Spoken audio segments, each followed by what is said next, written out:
Hello everyone. So the practical number 2 would be listen to audio in the language lab and make notes of it.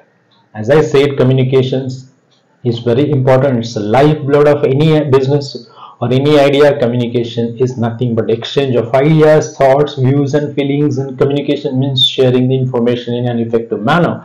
And in order to do that, in order to gain it, we have to understand the importance of listening, and that's why all diploma students should conduct and perform in practical number 2, like listen the audio and then make the notes of it. So how to make note, what exactly the listening audio you will be given, everything will be covered in this video. Yes, an audio or the recording will be played in language lab. Students have to listen to it very carefully and make a note on it. एक तुम्हाला ऐकवलं जाईल काहीतरी आणि ते ऐकायचं आहे तुम्ही व्यवस्थित आणि त्याच्यावर तुम्हाला नोट तयार करायची. आता नोट कशी तयार करायची हे सगळं तुम्हाला दिलेलं असेल.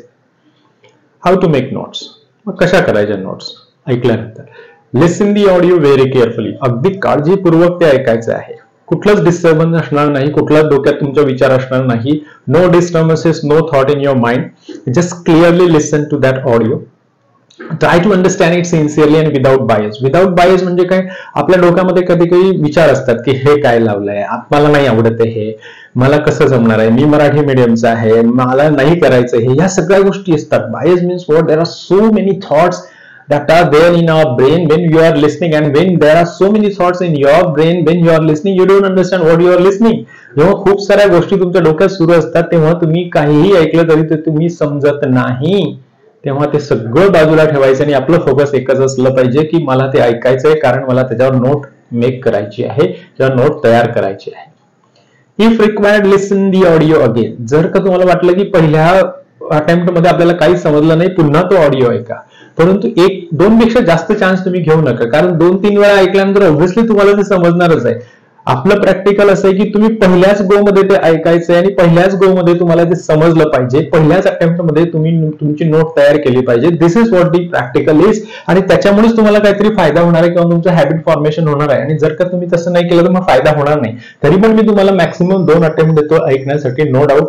ते ऐकल्यानंतर तुम्हाला एका पर्टिक्युलर फॉर्मॅटमध्ये नोट तयार करायची आहे. ती अशी, हा फॉर्मॅट असणार आहे.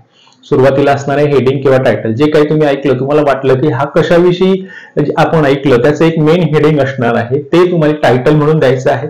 नंतर स्पेस सोडायची आहे आणि हे तुम्हाला हँड रिटन करायचं आहे. नंतर पॉईंट नंबर 1, जे काही ऐकलं त्यात 2-3 पॉइंट्स हे असणार. तुम्हाला असाच पॅराग्राफ येईल की त्याच्यामध्ये वेगवेगळे पॉईंट असतील, सब पॉईंट असतील, ते तुम्ही डिसायफर करायचे, समजायचे आणि त्याच्यानुसार तुम्हाला ते पॉईंट लिहायचे आहे.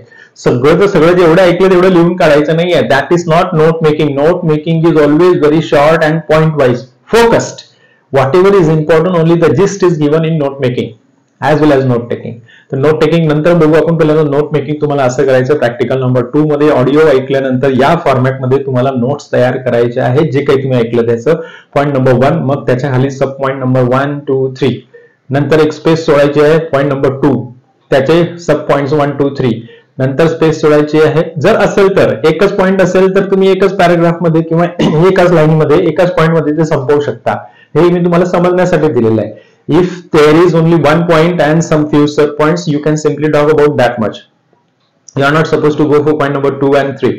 Provided it's a lengthy audio and you have got so many points and sub points in, then only you have to follow this one. Otherwise, only point number 1, sub point number 1, 2, 3, that is enough. That is enough. But finally, you have to write the summary. Now, practically, I have taken one example and I have given you the summary and the points also. See. There is one audio. एक audio आहे, त्याच्यामध्ये विद्यार्थ्यांच्या प्रकाराबद्दल मी ऐकलं आणि त्याचं title मी दिलंय types of students. तुम्हाला अशाच प्रकारे करायचं आहे. पहिला पॉइंट आहे रेग्युलर स्टुडंट्स. मग रेग्युलर स्टुडंटचे जे ट्रेट्स किंवा कॅरेक्टरिस्टिक्स आहेत ते दिलेले आहेत. 1, 2, 3. Attend lectures, submit homework on time, active in college activities. नंतर स्पेस सोडली आहे. Point number 2, irregular students. हा दुसरा प्रकार त्या ऑडिओमध्ये ऐकला मी आणि त्याचा तुम्हाला पॉईंट दिलेला आहे. आणि त्या इरेग्युलर स्टुडंट्सचे कॅरेक्टरिस्टिक्स दिलेले आहेत. Distracted due to mobile, never respect their responsibility, waste their time in useless things. आणि नंतर पुन्हा स्पेस सोडायची आहे. त्याच्यानंतर स्मार्ट स्टुडंट हा तिसरा प्रकार आहे. Maintain balance between study and play, use mobile for study and earning, more successful in life. So अशा प्रकारे ऑडिओ ऐकल्यानंतर तुम्हाला या फॉर्मॅट मध्येच नोट तयार करायची आहे.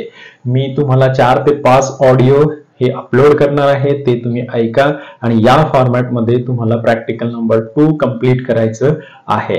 I will be giving you 4 to 5 recorded audios. You have to listen to them, and in this particular format you have to write your note or make your notes. Remember, you have to listen that audio only once or maximum twice, not more than that.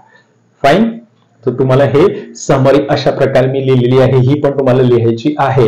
There are 3 types of students, like regular students, irregular students, and smart students. Regular students attend lectures, submit homework on time, and active in college activities. Irregular students are distracted due to mobile, never respect their responsibility, and waste their time in useless things.